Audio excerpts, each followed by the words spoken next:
Est-il possible d'installer un système de récupération de chaleur dans un vieux bâtiment cubique de l'époque communiste qui a ses problèmes techniques, dans un intérieur où il n'y a vraiment pas de place pour installer une centrale, où il y a des contraintes structurelles telles que les plafonds et la hauteur des pièces? C'est possible. Comment l'ai-je fait?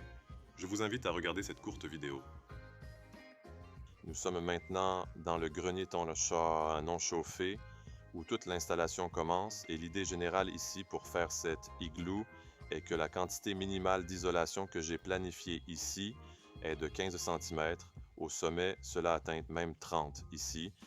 En bref, comment ça se présente? Ici, nous avons la sortie d'air. Là, nous avons la prise d'air. La prise et la sortie d'air sont espacées de 3 mètres.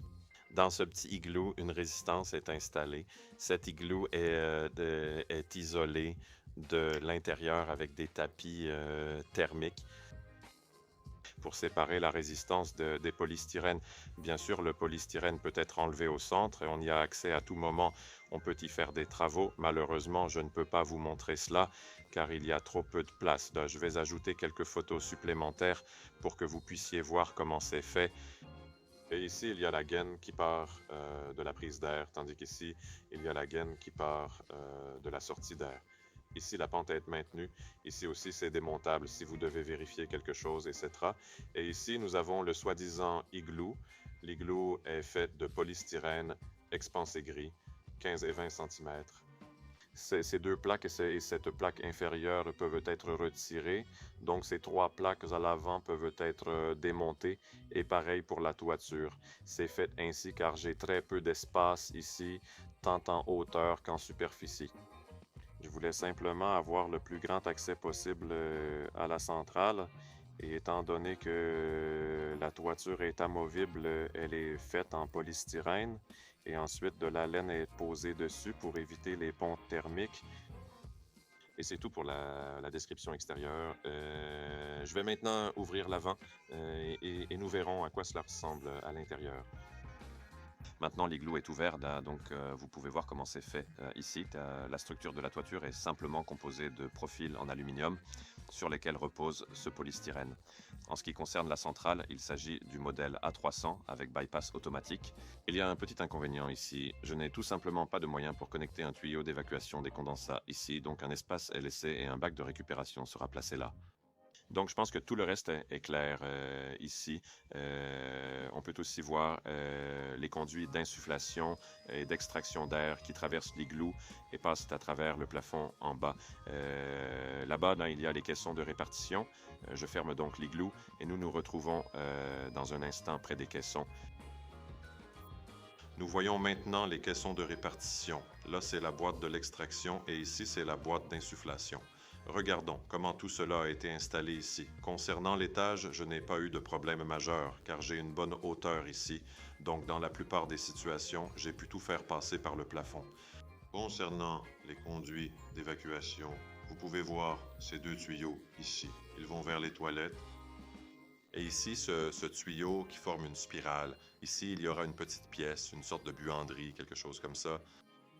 Donc, ça fait une sorte de spirale, juste pour qu'il n'y ait pas là-bas un tuyau ridicule et court depuis la boîte.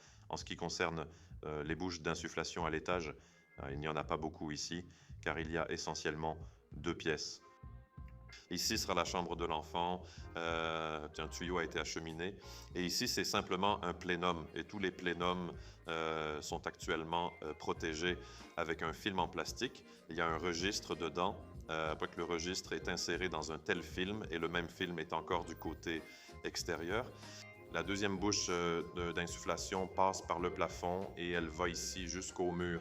Et c'est fait ainsi parce que de l'autre côté, le plafond est simplement plus bas et j'ai dû faire passer le diffuseur d'air à travers le mur. Je vais aussi passer ici et montrer à quoi cela ressemble. Et voici la sortie d'air. Elle est un peu trop courte en ce moment, mais bien sûr, nous avons une rallonge pour cette bouche. Donc après l'enduit, cela sera fait correctement ici. C'est tout pour l'étage. Et maintenant, passons au bas. Quant au bas, je me demandais si je devais passer avec les caissons de répartition à l'étage inférieur, c'est-à-dire simplement installer des boîtes de passage ici, mais malheureusement, la construction du bâtiment poserait un très gros problème technique et en plus il y aurait alors de très drôles courts conduits en bas. J'ai décidé de faire passer ces conduits d'ici. Je vais montrer ici à peu près comment cela se passe et nous descendrons bientôt en bas. En ce qui concerne l'extraction, ces deux conduits descendent ici, un passage est fait ici et ce sont des conduits d'extraction pour la cuisine. Ici, il y a un autre conduit pour les toilettes. Il passe par l'ancienne cheminée. Par la même cheminée passe aussi un conduit d'insufflation. En ce qui concerne cette cheminée, elle a bien sûr été bouchée ici, juste au-dessus des tuyaux, avec de la mousse de polystyrène de 20 cm. Et elle est également bouchée tout en haut avec de la mousse de polystyrène de 20 cm. Et là, elle est évidemment sécurisée avec de la tôle pour que rien n'entre. D'autres conduits d'insufflation passent simplement là, ils descendent par ici, et là il y a une traversée vers le bas.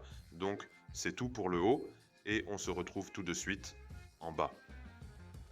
Nous voici en bas, ici en ce qui concerne le bas, j'ai un simple problème, à savoir que tout cet étage est tout simplement beaucoup plus bas que celui d'en haut.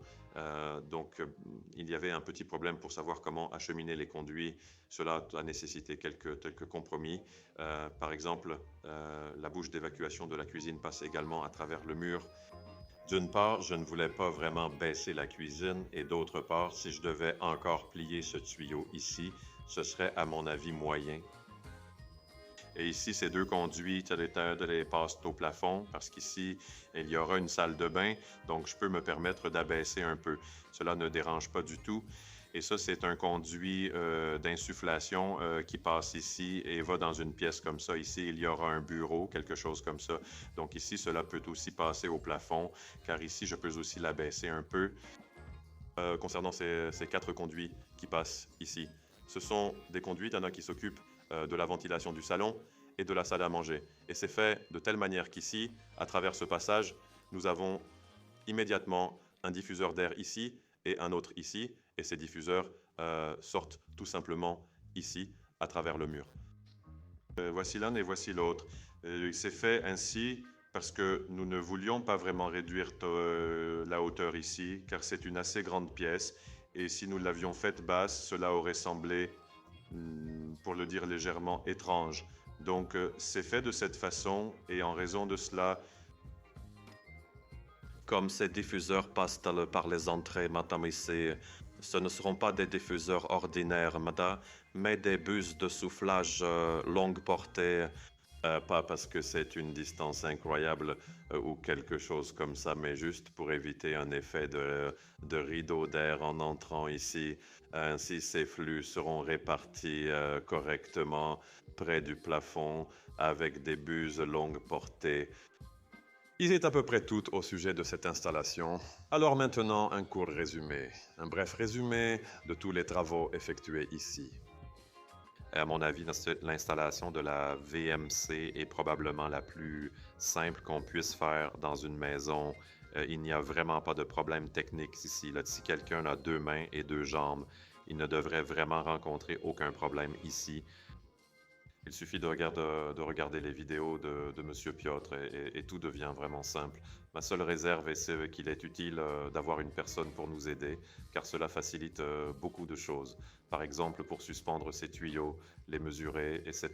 Donc ici, à cet endroit, je voudrais remercier à la fois mon père et mon beau-frère, sans lesquels faire cette installation aurait été beaucoup plus problématique. Et en général, ai-je rencontré des problèmes?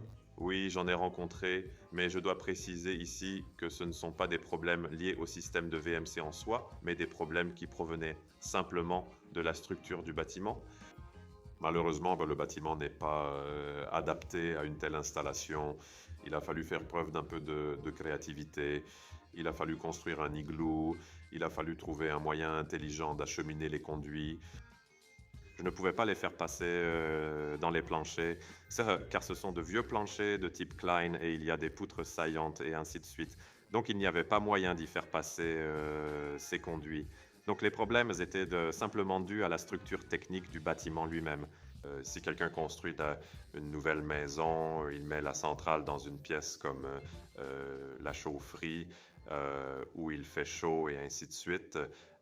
Si quelqu'un a déjà des plafonds un peu plus hauts et peut tout faire passer par les plafonds suspendus ou entièrement par le sol, c'est vraiment très très simple.